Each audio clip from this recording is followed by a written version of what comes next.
Happy Thursday! On this week's episode of the Otaku Experience, Black Clover, Sword of the Wizard King, and Lonely Castle in the Mirror have been released. I'll give my thoughts on both of those. The trailer for the One Piece live action show has finally come out, and it's not that bad. And Chainsaw Man is confirmed for a season 2 and a movie, and much, much more.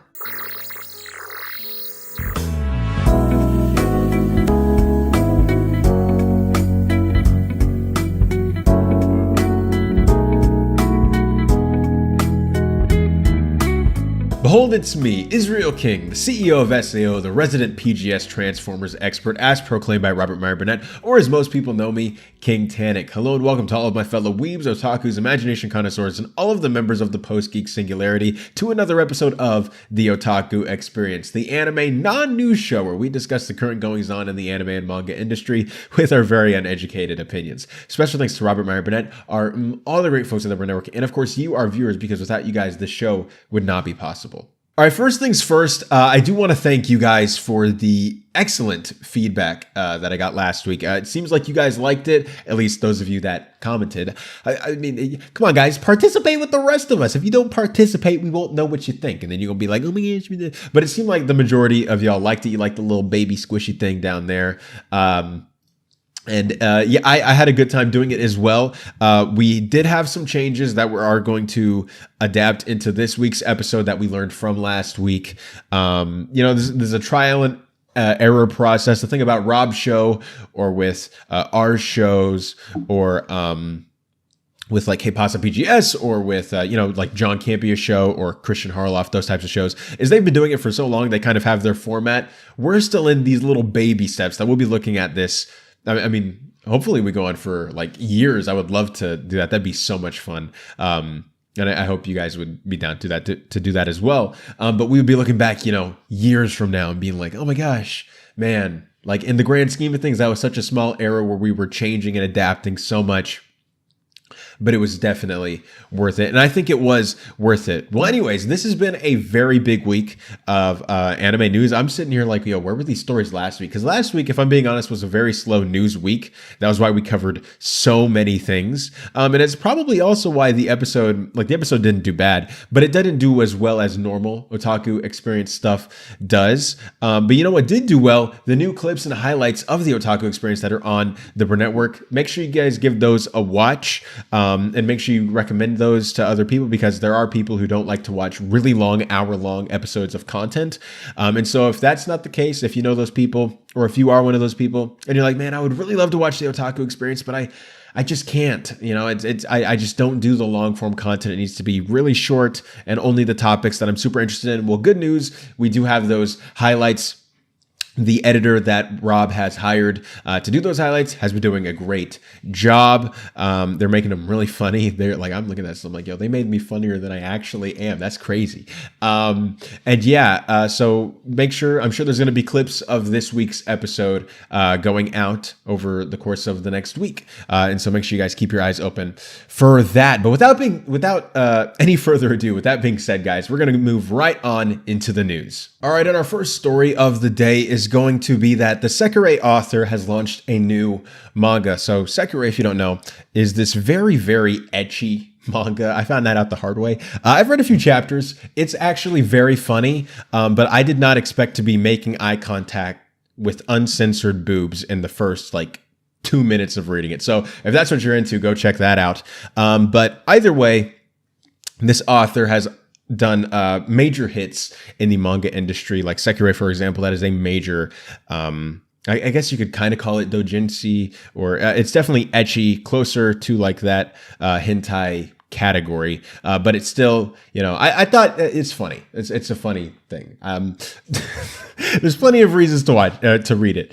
And I think they've also done an anime, so maybe you can watch it as well. Although I don't know if it's as well, because maybe they censored it. I don't really know. But either way, they are launching a new manga. And this is what I found on this. So the July issue of Square Enix's monthly Shonen Gangan,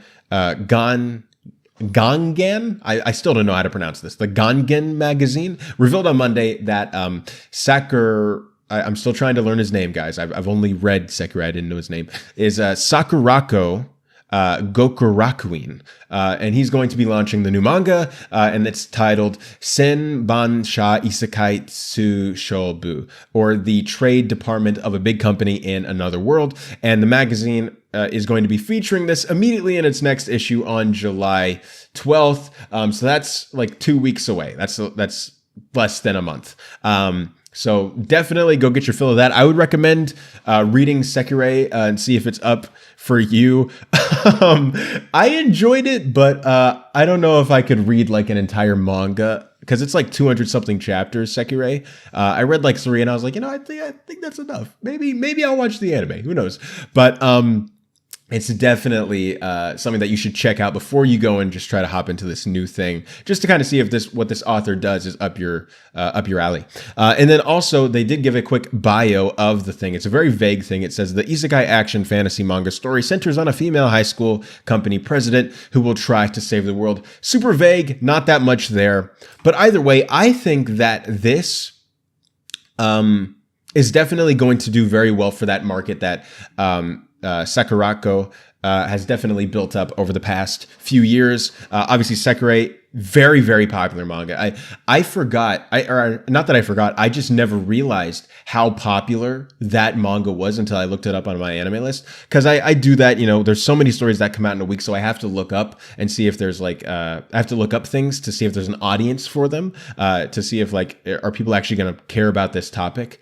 And I was surprised because I was like, yeah, I want to talk about Sekirei, but I looked it up on my anime list and it was like 34,000 members, and it takes a lot for a manga to get that type of members, and so it's very popular. And I probably I honestly have no plans of checking out this new manga, mainly because Sekirei, I think I had my fill, but maybe I'll try this one out. Maybe it's a little less. Maybe it's a little less of that, which is nothing wrong with that. I mean, if you like that, I mean, why not? But for me, maybe I need a little less plot. You know what I'm trying to say? Anyways. All right, so moving on to the next story of the day, we have the Jujutsu Kaisen manga taking a 1-week hiatus. And the funny thing is no one actually knows why. They were just like, yeah, we're going to take a hiatus, but there's no specific reason for it. To me, that just signifies that maybe the author wants to highlight Jujutsu Kaisen Season 2, which is about to be starting here in a couple weeks. I'm very excited for that.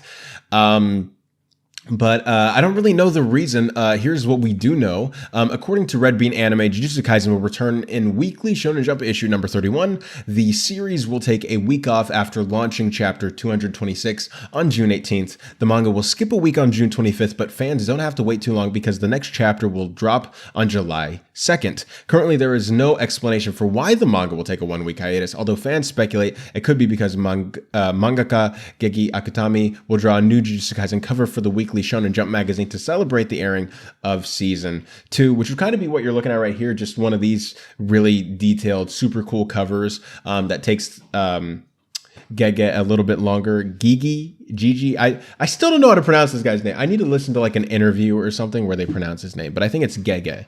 Gege Akutami. Anyways.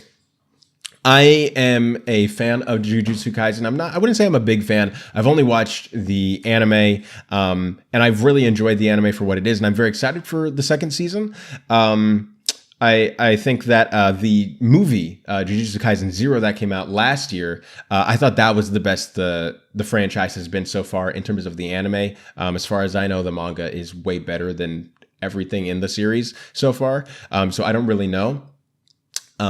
What I do know is that I still am excited for season 2. I thought season 1 was good. I thought the movie was great, and so I'm very excited to see if season 2 can be great as well. Even if it's just good, I won't be disappointed. But especially after seeing Jujutsu Kaisen 0, I'm super excited to see where this goes forward. I think that there doesn't really need to be a reason for why the author is like, yeah, we're just going to take a 1-week break, even if it's what the fans believe that it is, which is that Gege will just be drawing a new, very detailed cover. I don't even think that needs to necessarily be the case. If anything, sometimes, you just need a break. Give them a week, bro. Just let them relax. Like, these people just be working themselves to death. There's so many stories I don't cover every week of manga authors just like in interviews being like, yeah, bro, I like kill myself to write this. And it's like, these people need to take breaks. So if this is to draw a new artwork like this, or if this is just for the guy's mental health, or just to breathe, or just to enjoy and not have any focus of Jujutsu Kaisen be taken away from the anime coming, the second season of the anime coming, then I honestly, it's not that big of a deal to me. I don't read the manga. I prefer the anime. Yeah, it's going to be, I guess, that way for a while for me. So it's not really that big of a deal. But for those of you guys that do read Jujutsu Kaisen, are you okay with this? Are you like, oh my gosh, why? Or is it like, yeah, it'll be a cool cover? Or even regardless, if there's not even a cover that comes out of it, it's just him taking a break. Is that still fine too? I think it is. I think it's perfectly acceptable. But who knows? Also, Jujutsu Kaisen Season 2 is coming in a few weeks, which I'm very excited about. Hey, and speaking of which, real guys, I just thought I'd make this clear that last week we talked about me doing the summer 2023 anime, what we're going to be watching and things like that. And I would go through all the shows like we did before spring happened. That actually is not going to be happening this week. This week, there was just so many big stories that came out, obviously with Black Clover coming out, with Lonely Castle coming out, with the One Piece trailer, Chainsaw Man, getting stuff, Jujutsu Kaisen, Demon Slayer. There were so many big stories that there just wasn't enough time unless I filmed a 2-hour episode of the Otaku Experience, which I frankly just don't have the time to do in my schedule. That we'll actually move that until next week. Even if there's big stories that come out next week, we will definitely do it next week in some form or capacity. I just wanted to let you guys know about that. Anyways, back to the episode. All right, so Wit Studio, one of the biggest studios in the anime industry, making things like Attack on Titan, or at least the first few seasons of that, Spy Family most recently, Ranking of Kings, which a second season of that is airing right now, A Great Pretender, Vivi. Obviously, these people are just fantastic and super talented at what they do when it comes to these certain type of anime that they pick up, because it's usually, as you can see, like there's a trend to the type of stories that they do. But either way, they are actually going to be launching their own vertical manga division, or they actually have. And this is what I found on this story. I think it's very interesting. So the official Twitter account of Wit Studio has revealed, or they did reveal back on Sunday this week, that it has had a plan of launching and has a planning and production team for its vertical scrolling full color manga app called Hike Comic. That's with a Y. The studio collaborated with Fuzi and Osword to create its first manga series titled Este Hajimari no Maho o Tsugumono, or Este, the Heir of the Original Magic, which is what you can see right there. The manga will launch simultaneously on Wit Studio's Hike Comic vertical scrolling manga app and the Line manga app on June 25th. So obviously this is not that much of a surprise if you've been watching the Otaku Experience for the past few weeks. So many different manga things have been coming out, whether Shonen Jump is just updating some of its stuff, or we have Kodansha jumping into the ring, or like now with Wit. The manga space is just becoming very, very saturated, and everybody's trying to find their own unique thing that can get people to lure them over there. It's kind of like if you follow more Hollywood news, which I do as well, it's kind of like with the streaming wars. Now we have the manga wars, the manga service wars, and that's kind of what we're in the middle of right now. And yeah, this is fine. Odds are I probably will not get this, because I do have Shonen Jump.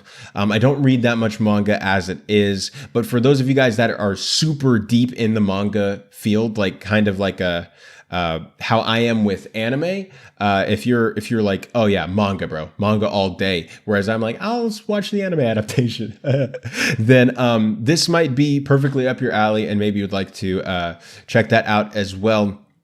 I didn't see a bio or a synopsis or a description for this new manga that they're doing, their debut series, Este, the Heir of the Original Magic, but maybe I didn't look hard enough. Maybe I was looking at all the other details of the story a little bit too much. So if it's out there, don't be surprised if it is out there, is what I should say.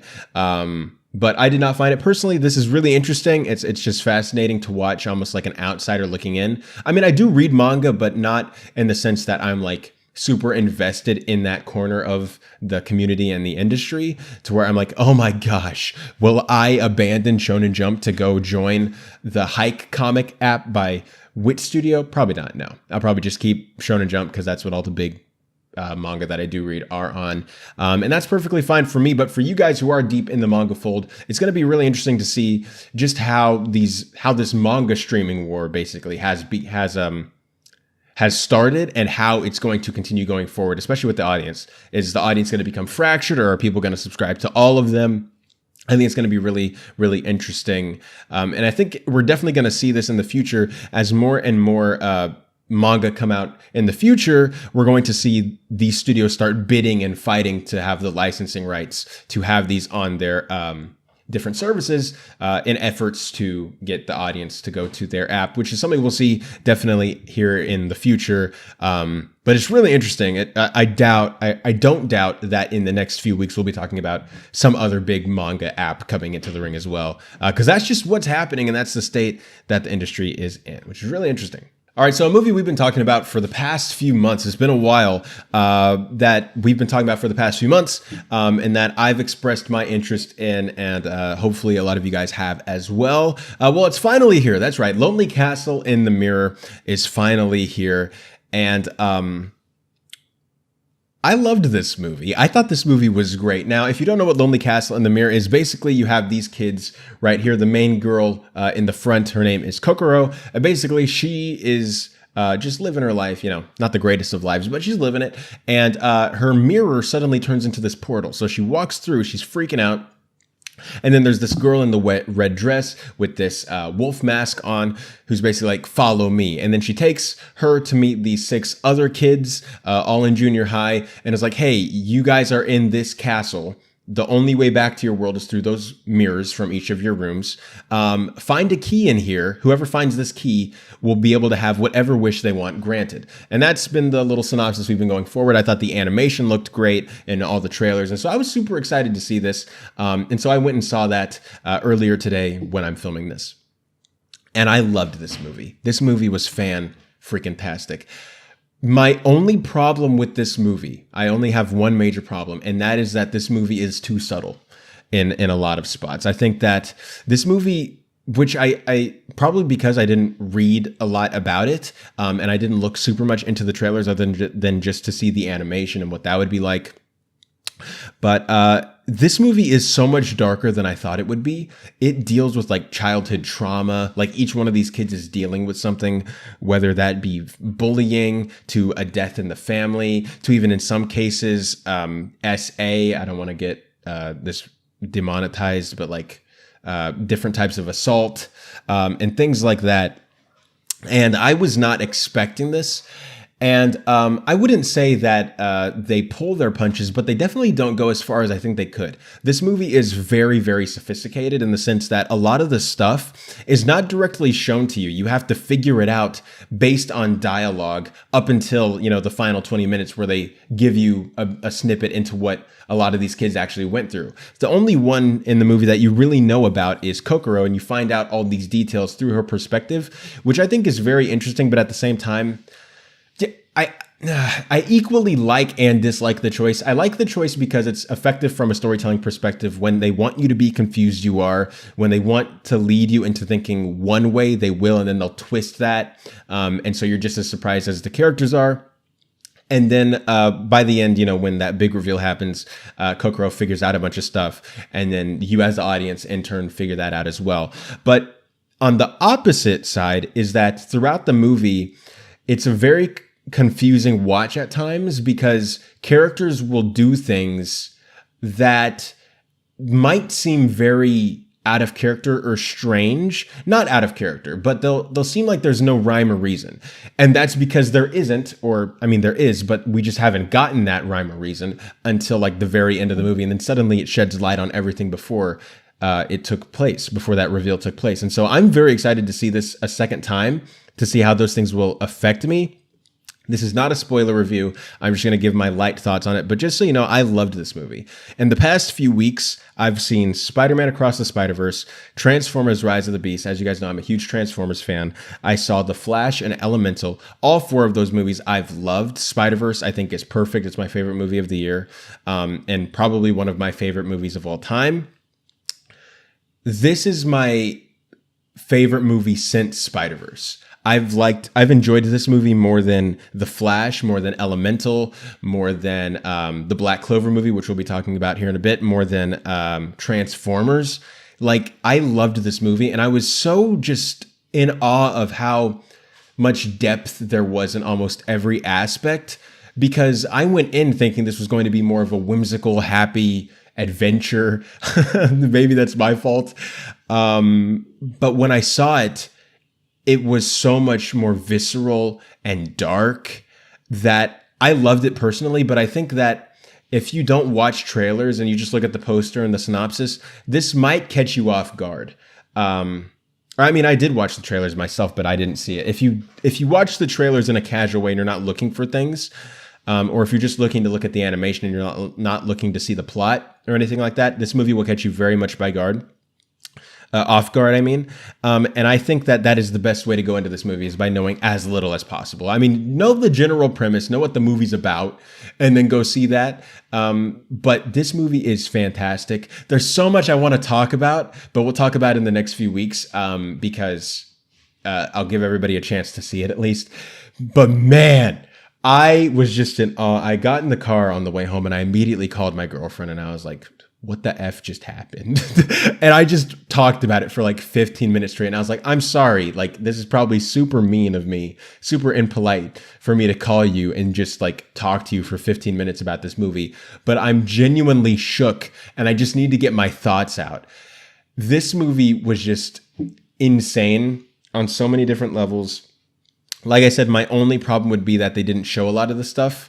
It's not because they didn't show things, but I think because this is based on the book, I think that everything happening in dialogue and happening very subtly is the way to go in a book. But with a visual medium, I would have preferred that they showed more things, even if not directly, but just alluded to more things before the end. So that way there's some foreshadowing and some context to some things that,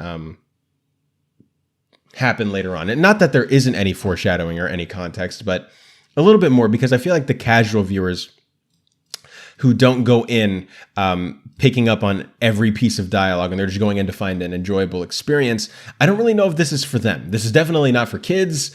This is a very adult and very sophisticated movie for no reason. I saw it in the Japanese sub, if you were wondering, and that's the way I would recommend to see it. I have no doubt that the English dub is also solid, so if that's your way you want to go, no problem there. But I really enjoyed and I loved this movie, and I highly recommend it because this movie is fantastic. I really want to see it again. I don't know when I'm going to have time to, but if it ever comes out on a streaming service, I will definitely be checking this out again, because Lonely Castle Lemire is freaking fantastic. And if you had no plans to see it, go see it. I'm instantly like trying to find my next time to see it, to see if there's anything I can pick up on.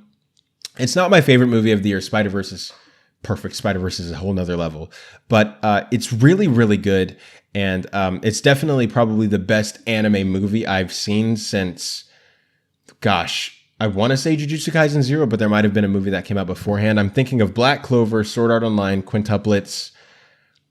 Suzume, obviously. Okay, so Suzume is the only one that tops it. Suzume tops it. But in the most recent anime films I could think of in the past year, this might be the best one other than like Suzume.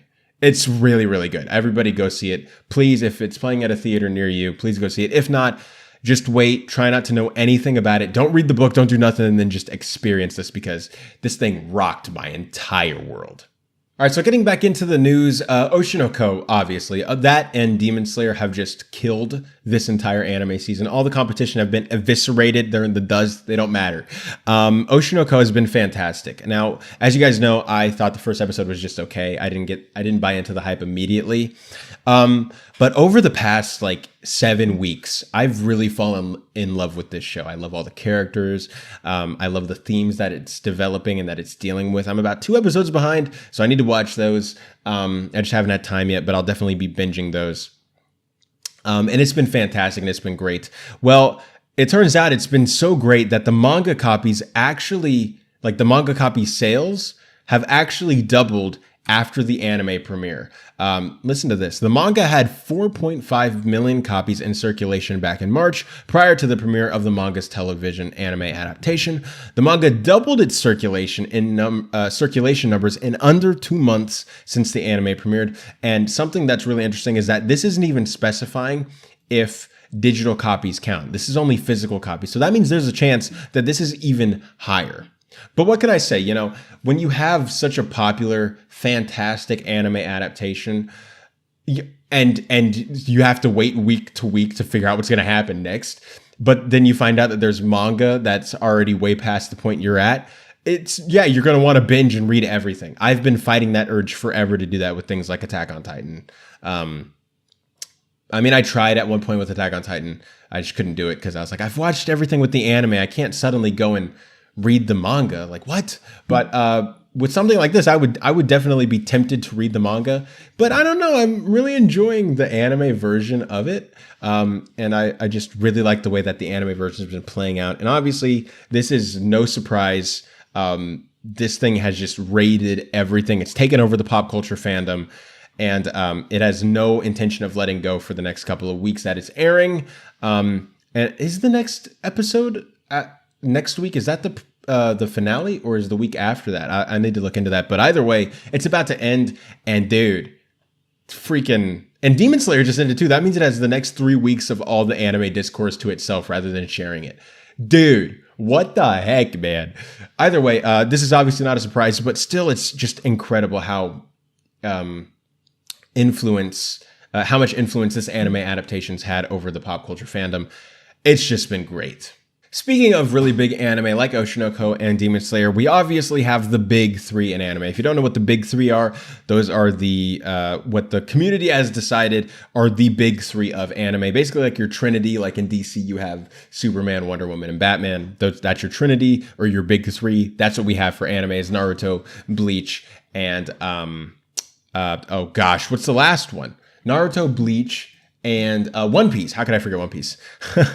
One Piece is all we talk about these past few weeks. How have I forgotten One Piece? But those are your big three. And of course, one of the honorary members of that, since there's only 3 spots, is Dragon Ball Z or Dragon Ball Super, however you want to talk about it. The Dragon Ball franchise is one of the biggest anime of all time, for good reason. Now, I have started a few episodes of Dragon Ball. It wasn't really up for me. I think that's because I started like at the very beginning of the series. Maybe I should join in on Dragon Ball Z or Dragon Ball Super, but I started at the very beginning with Dragon Ball. It wasn't really for me. I thought it was fine. Like not bad, but I really had no desire to watch hundreds of episodes of just that. But either way, something that's been really big, no doubt that it has been successful, is Dragon Ball, the anime entirely as a franchise, but specifically and most recently Dragon Ball Super. And it turns out the director actually wants to reboot the franchise. Take a listen to this. Chikasi Kubota, the animation director of Dragon Ball Super Superhero, wants to reboot the series as reported by Sportskeeda. The animator recently stated at Japan Expo 2023 that he thinks the beloved franchise, which helped popularize the anime medium in the Wasp Nest? Anyways.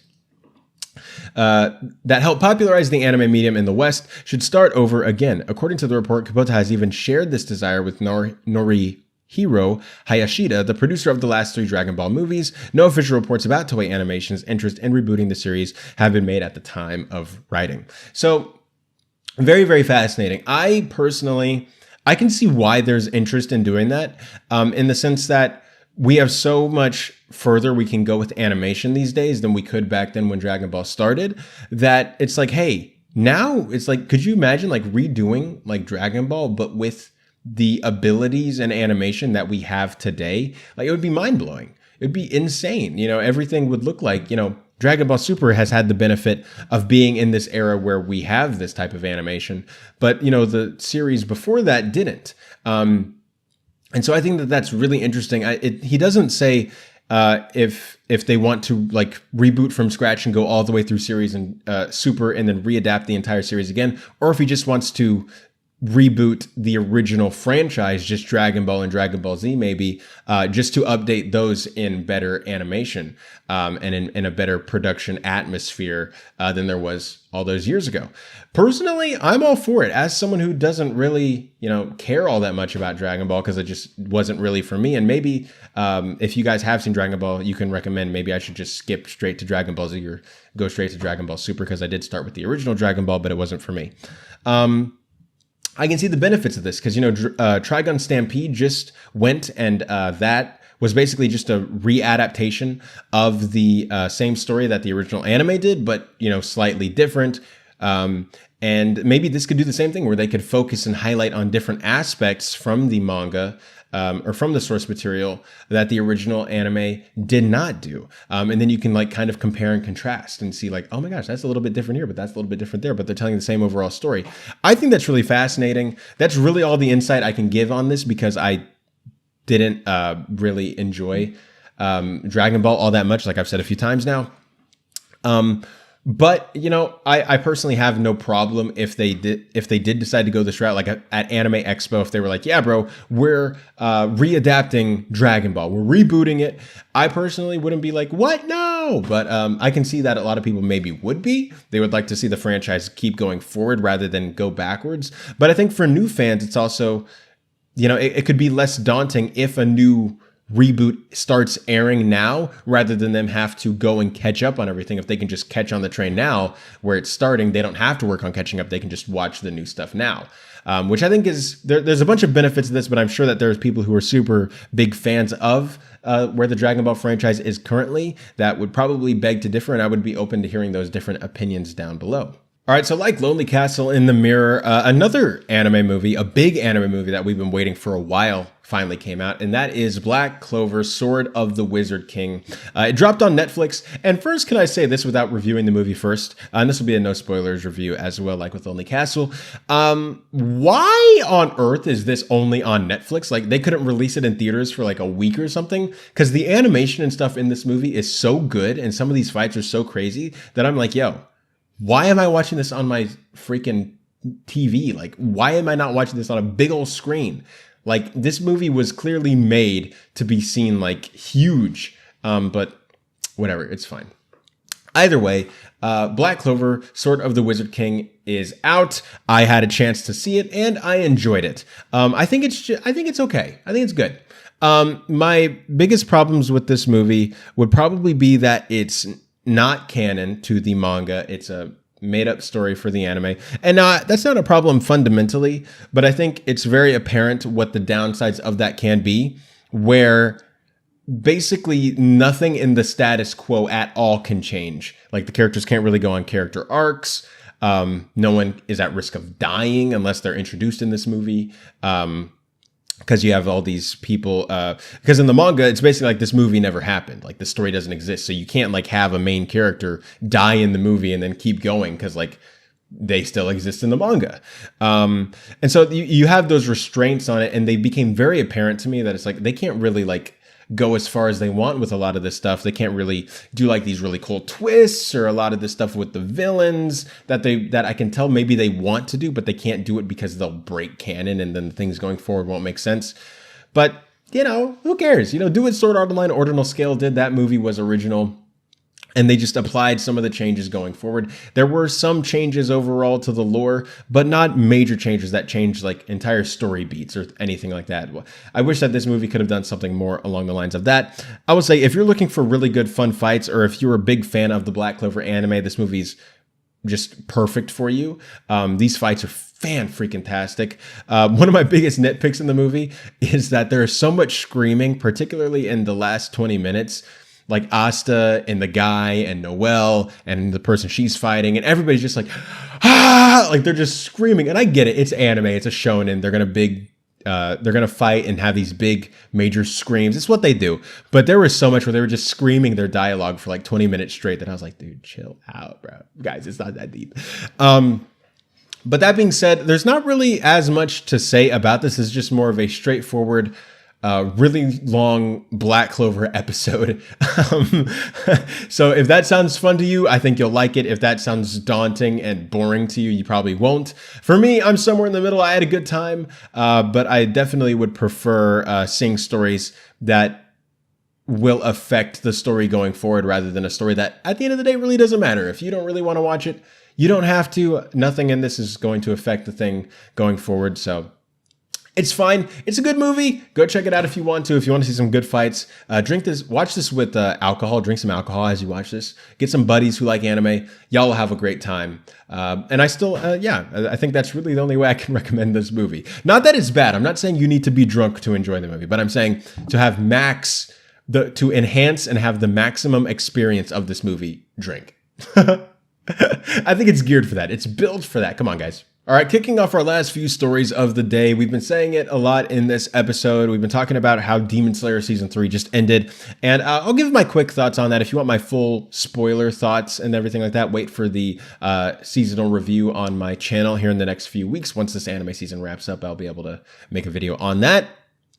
But I really enjoyed this season. I think that the first few episodes are really, really slow, and they're not as exciting, and the setup's not as exciting as it's been basically ever. And so when I was talking about it either last week or the week before, and I was saying, yeah, this season's kind of been like, meh, that was because I stopped about halfway through because I was like, I'll just wait and I'll binge it. But I'm glad I did that because the final half of this season is fantastic. It's so good. Like the emotional highs, the animation, the twists and turns that happen throughout. It was fantastic. And definitely not my favorite season. I think season 2 is still my favorite and the best that this show's been, but definitely it saved itself in the second half. And I'd probably put this right on par with the first season for me, which is still pretty solid, pretty fun, good shonen. But in the aftermath, in the very short aftermath of the season 3 finale, Demon Slayer season 4 was announced. I mean, are we surprised? No, we're not. Okay, great. Yeah, it's been announced. This is one of the biggest anime of all time. It's super mainstream. We'll be talking about it a little bit in the GWAC, but super big community that follows it.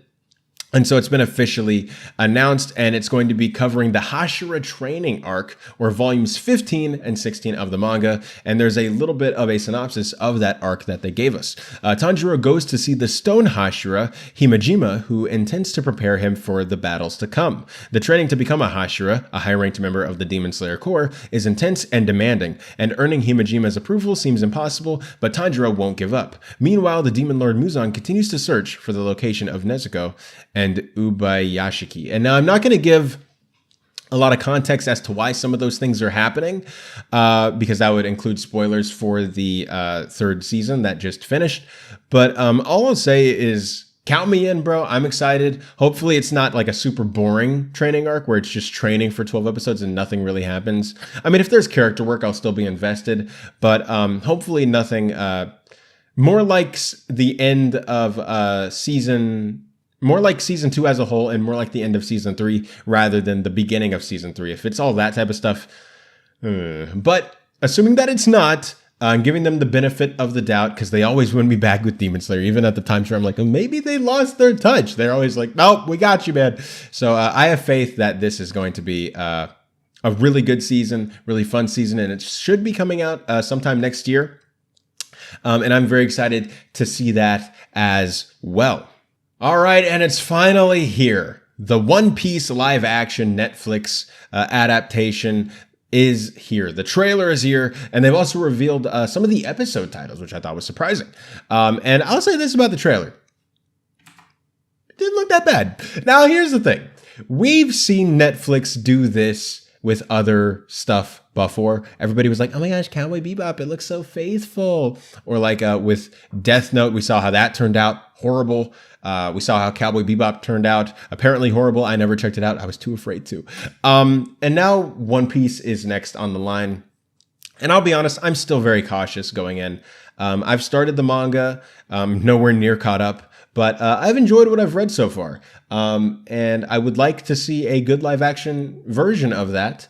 Because if we keep getting bad live action adaptations, the people who don't watch anime and only watch the live action adaptations are going to think like, bro, you watch, like you like watch and read the source material of this, bro. Like, bro, this is mid. Like that's what they're going to look at us as. They're going to be like, bro, you like One Piece? That junk was awful. It's like, no, you watch the adaptation, bro. You got to read it and watch the anime. But either way, I think it looked pretty fine, honestly. I nothing like super special or anything like that. We did get a look at that thing, which I haven't met yet in the manga, which I think is really cool. The effects weren't the greatest, but at the same time, One Piece is such a hokey and goofy thing that I think that the more Play-Doh cartoony look kind of works for it. Surprisingly, we also got this look at this guy who I also haven't met yet, but he looks pretty cool as well. He looks scary, but also fun. I don't know what to expect.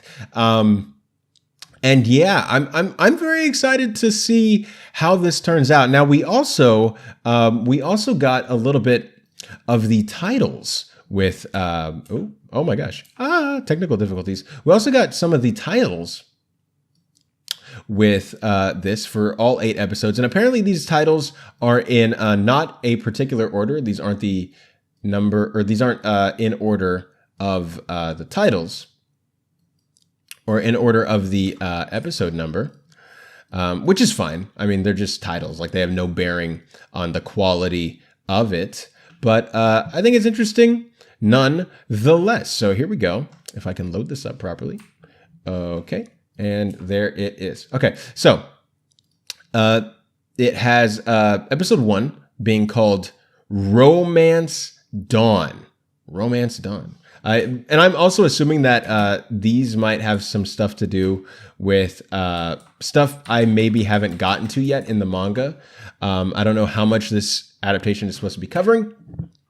But then episode 2 is called The Man in the Straw Hat, obviously referring to Luffy, the main character. Then episode 3 is Tell No Tales, which is, a good pirate phrase. Then we have episode 4, or not episode 4 necessarily, but The Pirates Are Coming. I like that title. That's pretty funny. Then they have Eat the Baratai, which I do not know what that's referring to. Really at all.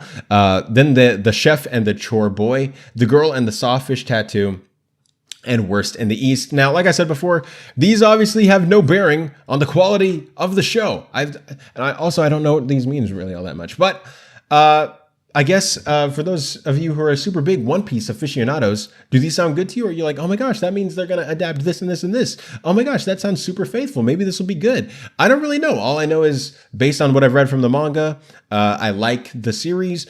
Based on what I've seen from the trailers, it doesn't look too bad. But we've seen how this has played out before. We've seen this pattern.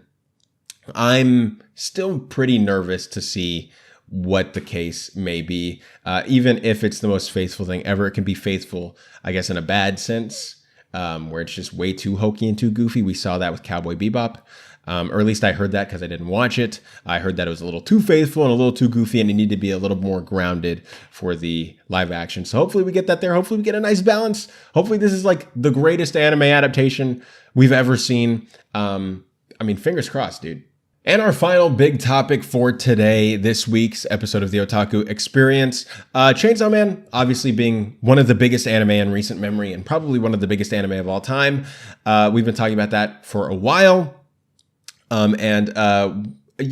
actually mentioned that one of the MAPPA guys said that they were actually a little disappointed in the physical media sales of this show, which we talked about that a little bit, which I was yeah, duh, like physical media is dying. You didn't know that.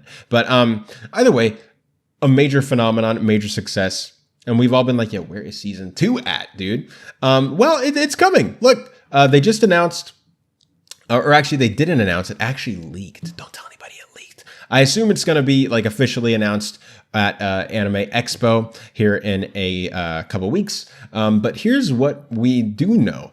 Despite fans' disgruntlement regarding Studio Mappa's radio silence about Chainsaw Man's status, the dark fantasy manga may have 2 major projects in the works. According to Shonen Jump News, a Weeaboo account has leaked information that Chainsaw Man will receive a new anime season and a movie adaptation. MAPPA has not yet confirmed a second season nor an animated film as of this article's publication. All I'll say is if this is true, they finna break the box office. We saw what happened with Jujutsu Kaisen when it made a movie. We saw what happened with Demon Slayer when they made a movie. If Chainsaw Man does that, bro, like I'm saying like 400 million. Like place your bets. Like, dude, I really enjoyed season 1 of Chainsaw Man. I thought it was pretty good. I thought it was great. One of my favorite anime of that year. And I'm very excited to see a season 2 and a movie. I wonder if they're going to do the Spy Family treatment where they play almost back to back with each other, or if it's going to be maybe a non-canon movie, like we saw that with Black Clover, or if the movie's going to come after season 2, or however this is going to play out. All I know is I'm excited to see it. I think obviously we all knew that Chainsaw Man was going to continue. It was just way too popular to do so. We might see a budget decrease in it just because the physical media sales weren't what they thought they were going to be. But either way, it's still fantastic. I still contend that the first season of Chainsaw Man might be the highest production quality of any anime ever. And so, you know, getting like even 80% of that is still freaking fantastic. So I'm excited to see this. I'm excited to see what MAPPA says about this, whether they confirm or deny the movie aspect of it, because we all know that season 2 will eventually come. But whether or not the film aspect of this rumor or this leak is true or not, we will have to wait and see. I place my money on Anime Expo that they will announce it there. Even if they weren't originally planning to, the fact that this is leaked has kind of hastened it makes them have to speed up their announcement process and makes them have to be like, oh my gosh, we have to say this now because everybody knows. So we might as well just do it. Either way, I'm very excited for Chainsaw Man season 2 and potentially a movie. I'm just excited to see this world and these characters move forward because I really did like them in the first season, and I'm excited to see how it goes. All right, and moving on to everybody's favorite part of the show, including mine, the Goofy Woofy anime community.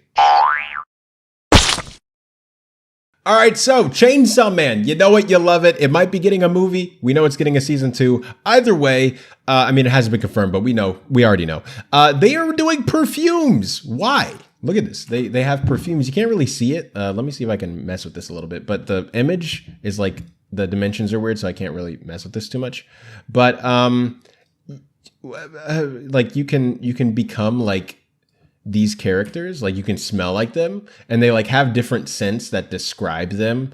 Like, you know, Denji's is a lot more rugged and like bleh, and then Aki's is a lot more like pine and things like that, and Powers, you know, things like that. You can smell like them, and I was like, okay, cool, I might, you know, try that, like, because I'm a loser and I'm an otaku. But you know, then I looked at the prices, and it's like they're selling these for like around $70, and I was like, no, I mean, unless I'm getting like 2 in 1, or if I get like one and I get to try the others, like a small little sample or whatever. Like, I'm not paying $70 for this weeaboo perfume, bro. You crazy.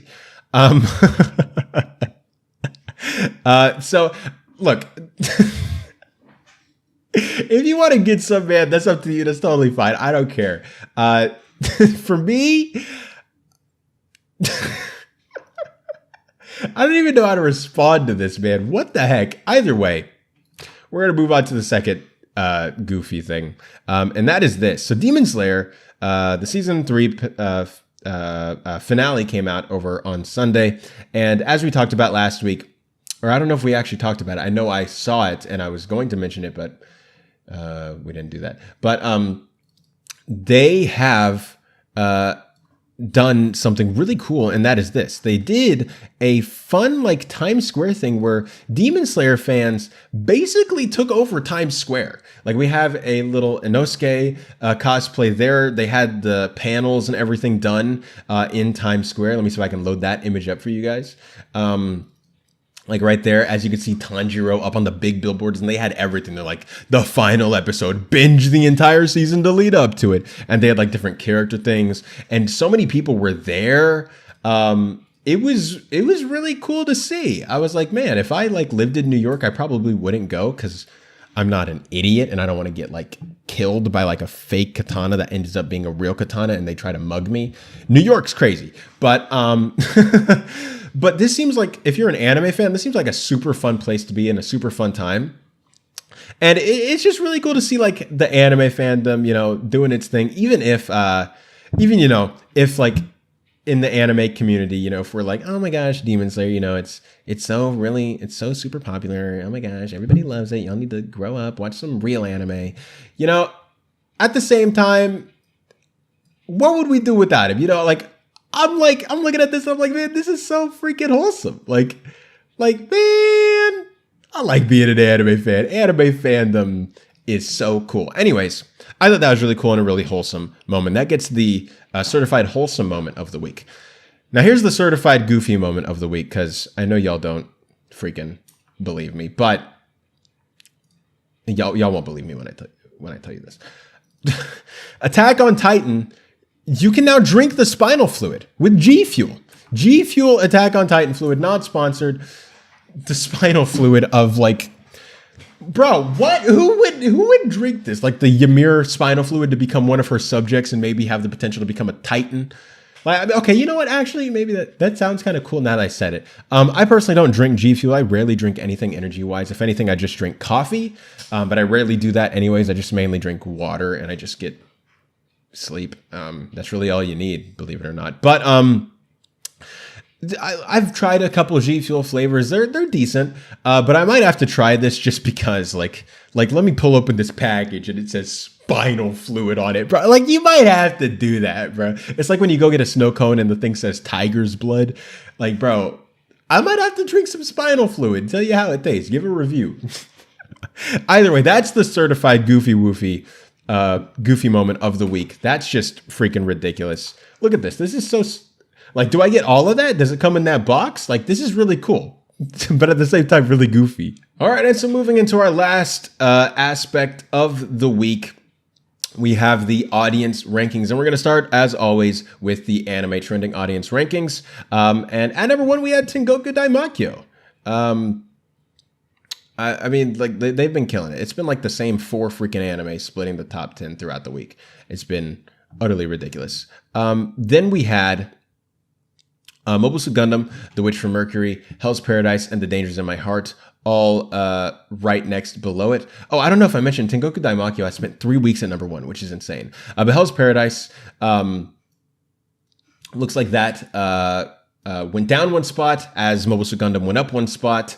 The Dangers in My Heart went up 2 spots. I heard that season 2 actually just got confirmed. Oshi no Ko went down 1 spot. Then we have Insomniacs After School at number 6, which went down 1 spot. At number 7, Demon Slayer Kimetsu no Yaiba Swordsmith Village Arc, which was a re-entry at number 7. It'll be interesting to see how this does at the finale. Or I think this is the finale. Like, it finished at number 7? I would have thought, like, what? I thought this would have, like, ranked at number 1, bro. Like, that was a really good episode. Whatever.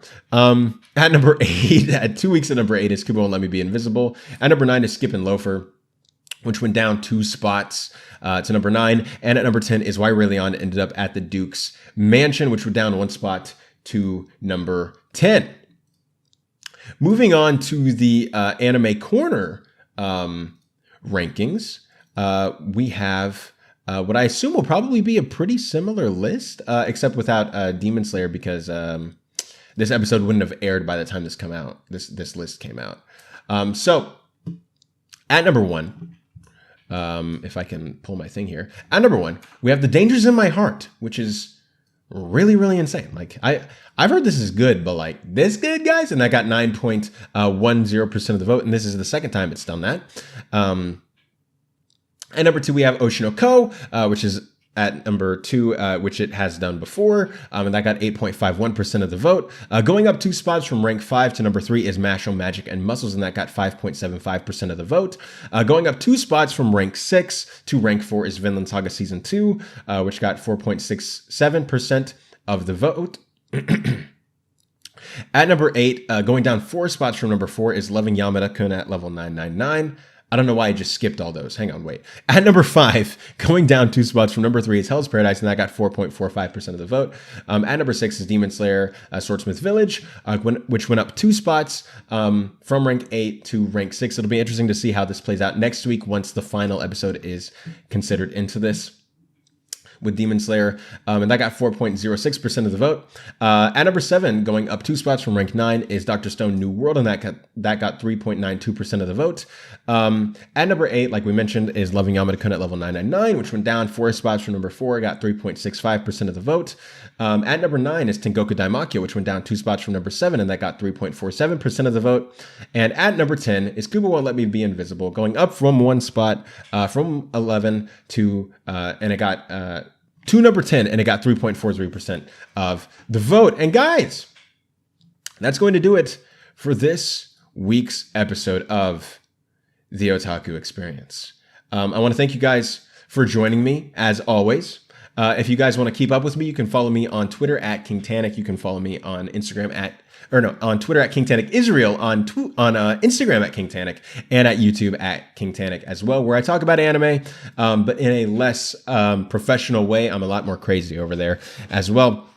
You can also watch some other great shows on the Bur Network, like Robservations, Ladies of the PGS, Architects of Imagination, Lana Ewan's Bur Network Reviews, K-Paz of PGS, Midnight Musings, Physical Media, so many other shows. I'm sorry if I forget you. There's too many shows. It's a good thing. It's a good problem to have. So many things to keep track of. I will obviously see you guys next week, where we will talk about the anime that is going to be airing in summer and our thoughts on those. My name is Israel King. I will see you guys next week.